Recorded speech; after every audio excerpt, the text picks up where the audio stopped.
Bonjour les rois et les reines du Seigneur Jésus. Et si le plus beau cadeau de ces fêtes n'était pas sous le sapin, mais un pardon offert? Les fêtes nous rassemblent physiquement, mais les cœurs, eux, peuvent être éloignés depuis des mois, parfois des années.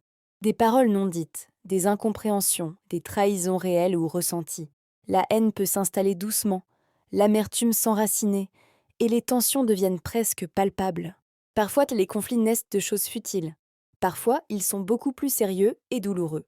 Mais dans tous les cas, le poids reste le même, un cœur chargé, fatigué, enfermé. La Bible nous rappelle que le pardon est libérateur.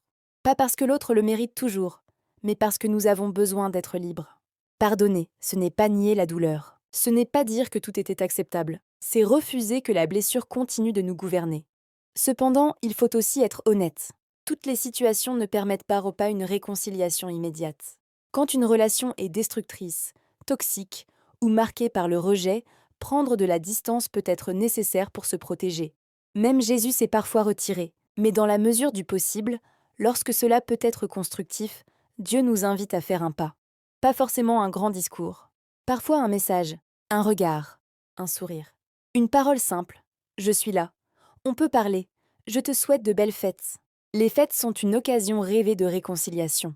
Non pas parce que tout sera parfait, mais parce que l'amour peut ouvrir une brèche là où tout semblait figé.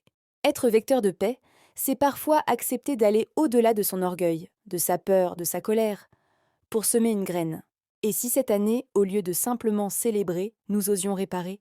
Même un petit geste peut changer une atmosphère. Même une main tendue peut transformer une histoire. Si Dieu te parle à travers ces mots, quelle action simple peux-tu poser avant la fin de ces fêtes?